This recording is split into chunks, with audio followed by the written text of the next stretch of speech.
In some neighborhoods, not cooperating with police is part of the culture. Even though people living in high crime areas are more likely to become victims of crime themselves, the don't snitch mentality prevails.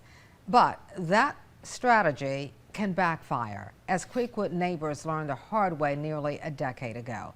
WECT investigative reporter Ann McAdams takes a look back at the Nasheed Porter murders in tonight's Crimes of the Cape Fear.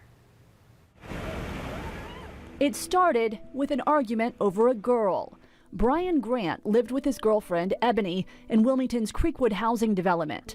On July 26, 2012, Grant got into an argument with a man named Nasheed Porter, who was apparently attracted to Ebony too.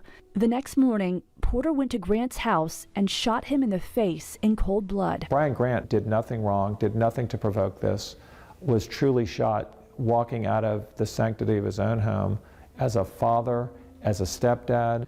He was completely innocent. Despite his innocence, neighbors who witnessed the crime stayed quiet. I remember getting out of my car and screaming, "What happened? Somebody tell me what happened."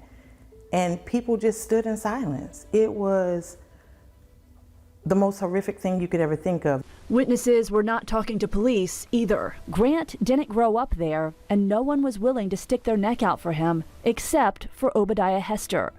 Hester wasn't in the neighborhood at the time of the shooting, but told investigators about the fight between Grant and Porter the night before.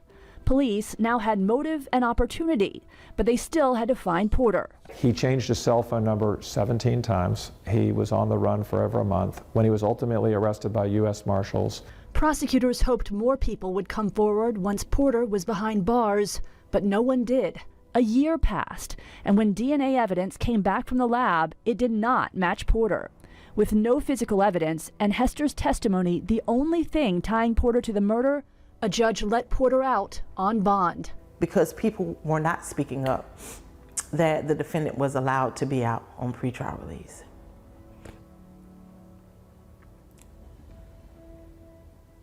That in itself was probably the second most horrible thing outside of hearing that my brother had been murdered. What happened next is we got a phone call from pretrial services that says Nasheed Porter's ankle monitor got cut off in Duplin County. That's where Obadiah Hester was now living. Investigators would soon learn Porter had taken Hester behind an abandoned trailer and shot him over a dozen times. But Porter's efforts to silence a witness ultimately helped prosecutors try him for Grant's murder. Brian Grant wasn't from the community that is Creekwood, and so he didn't have a lot of friends there. He was just dating a young woman who was there. Obadiah Hester grew up there, had a lot of friends, had a lot of family, and when he was killed, they wanted to help. Hester's uncle witnessed Grant's murder, but originally didn't want to talk. When his nephew was killed, everything changed. Even though he was now in prison on drug charges, a uniquely vulnerable place if you get labeled as a snitch, Patrick Bragg agreed to testify.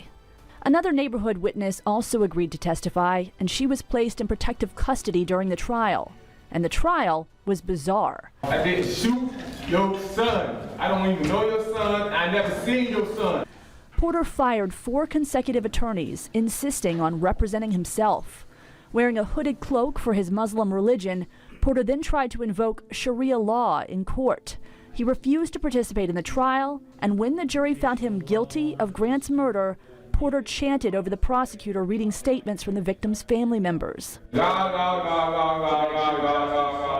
was one of the biggest spectacles I've ever seen, where a defendant who had absolutely no defense left was putting the trial on trial itself. Already sentenced to life without parole, Porter still had to stand trial for Obadiah Hester's murder.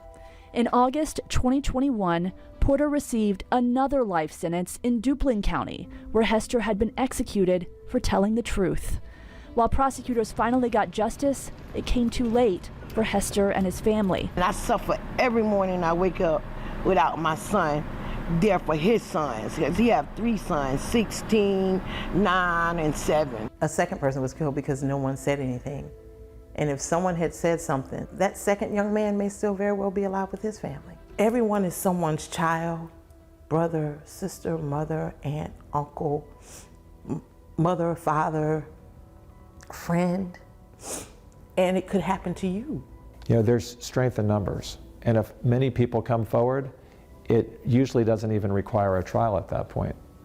And so one thing I would say is when we have a cloud of witnesses, when we have many people saying we're not going to tolerate in this community rather than just one lone voice like Obadiah Hester, there's safety in numbers, and there's far more likely to be a plea and not a trial, and there's not going to be the retribution that we're seeing out there. Authorities say if you see something, say something. They want to remind people that there are many ways to help. You can text a tip anonymously, and the Wilmington Police Department also has a new app to help you share information. We have the details inside this story on our website. Ann McAdams, WECT News.